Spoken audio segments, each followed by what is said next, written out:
Hi, this is Sriram. Today I am going to explain the basic concepts in SAP project systems. First, what is a project?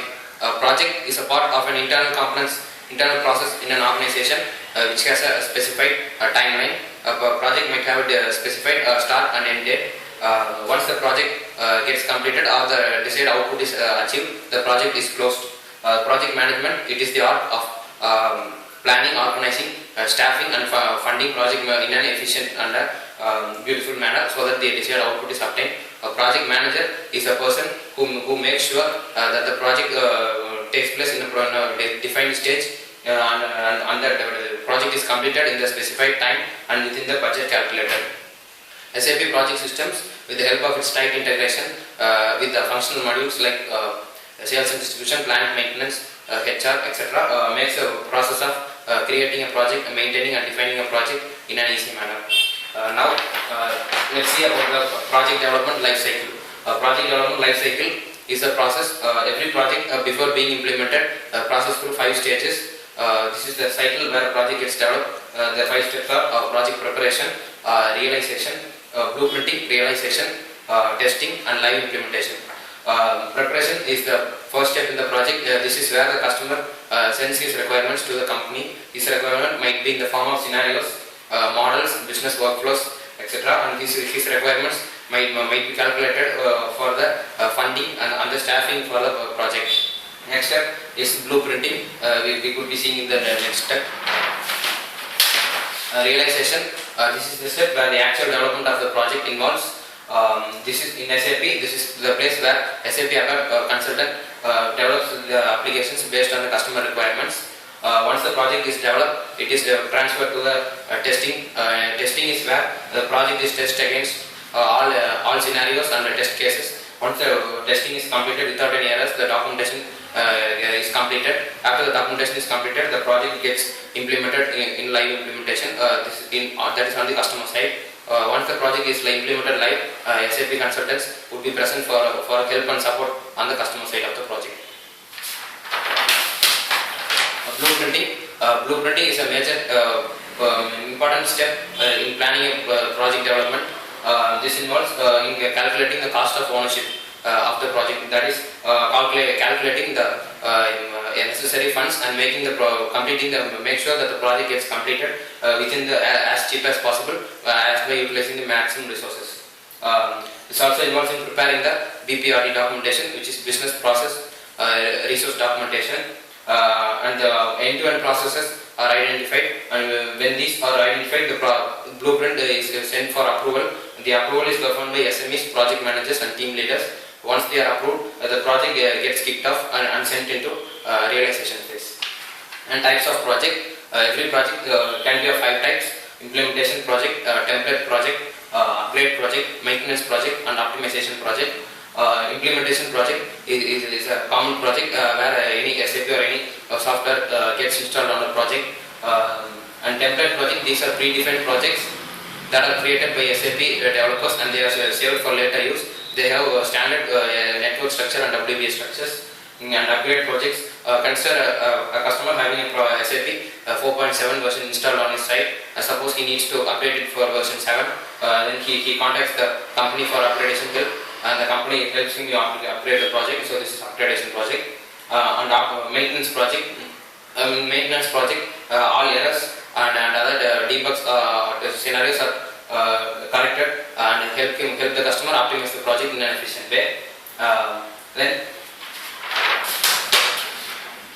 structure. A project is structured on 2 types. One is WBS, that is work breakdown structure, and work packages.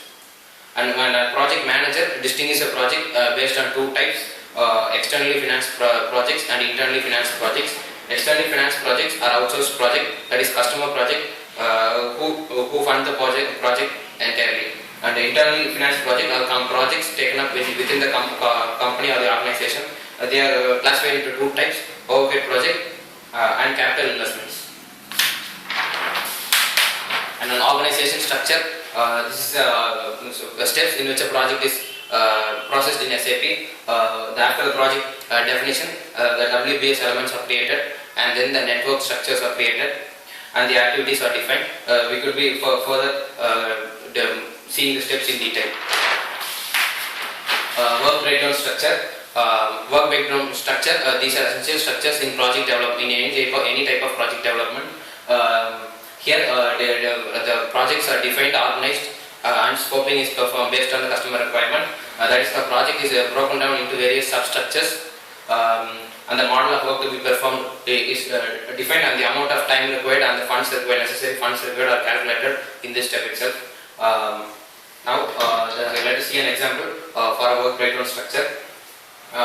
Consider an example of manufacturing a bike.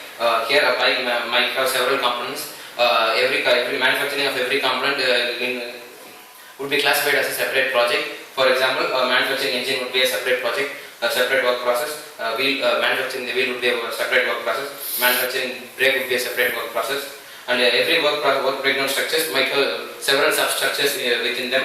For example, the engine has gear and clutch, wheel has hub and rims and tires, etc. Now, every work breakdown structure has a specific deliverables, a start and end date, and the project and the person responsible. Let us see one more example for a work breakdown structure. Consider the example of developing consider an example where a project for defining, developing and assembling CPUs for home purposes. So we create a work breakdown structure for the CPU, and every CPU has several sub-components in it. For example, motherboard and cabinet, input-output devices, and softwares. These could be further classified into several structures. Now, every motherboard has several components in it. For example, every motherboard has RAM, VGA cards, and a processor installed in it. So these are further classified as substructures. And now every cabin also has process like wiring, fans, where fans are fitted, and they are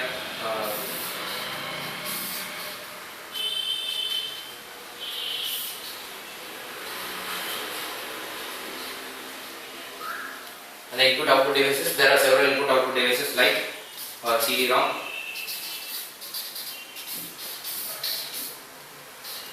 USB drives, and softwares. There are various softwares available for PC. First, the operating system, then the drivers.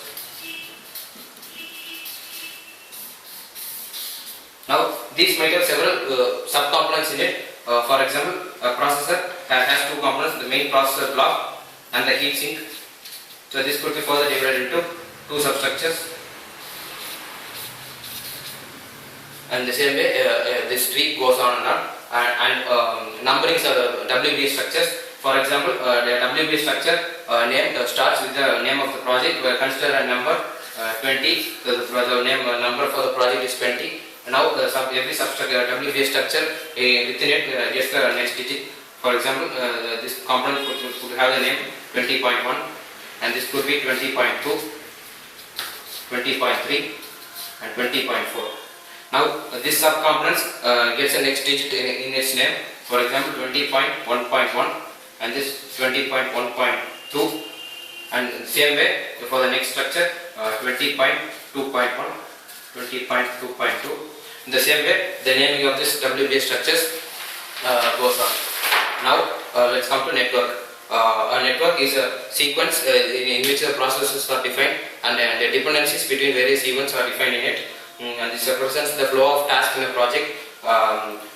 Tasks assigned to WBS can also be assigned to networks. Actually, networks are several components of WBS structures. And the elements in WBS structures are activities and relationship.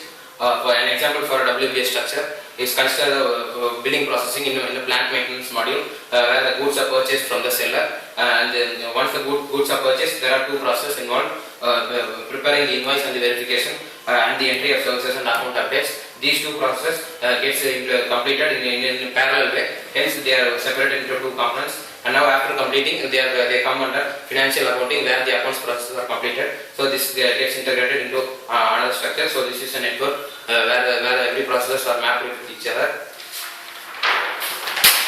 Now, activities indicate the sequence of any process involved.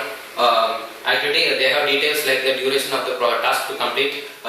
For example, like 1 day or 2 days, and the start to finish. For example, after completing activity, which activity should be mapped to the next, and resources. Who needs to develop the activity, and the cost of funds necessary to complete the activity. And they have several types of activities like internally processed activity, externally processed activity, service related activity, and general cost activity. And relationships. Activities are mapped with the help of relationships. This specifies how the activities are linked with each other. Relationships are of 4 types: from finish to start relationship, start to start, finish to finish, and start to finish relationship. An example for a finish to start relationship is considered a project of building a house or a building where we need to prepare concrete for the basement. So before preparing the concrete, first a hole should be dug.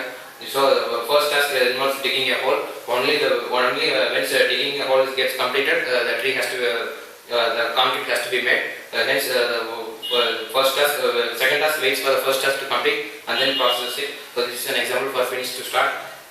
And next one is start to start. If you consider an example of designing a code for a software, right from designing beginning the designing stage in a software, we can start coding the phase. So once at this point, two processes get started at the same time. So this is called start to start relationship. And finish to finish relationship is that printing of a book. Suppose take a project of printing a book, where a book should be printed in a press. Before printing the book, every book the book has to be written. Only after the book has been written, the print process gets completed. So this is an example of finish to finish relationship. Now templates. Templates are standard structures of scenarios. They are predefined structures. They are containing master data. They could be used for future implementation. They are saved in the SAP system. They can be used. There are the templates for WBA structures, networks, and my activities and milestones for each scenarios. Milestones, they carry dates and functions used to trigger in future. They have reminder dates that denote how long the process takes time to get completed, and automatically triggers events based on that. The project numbering. Every project in SAP gets numbering in a unique manner.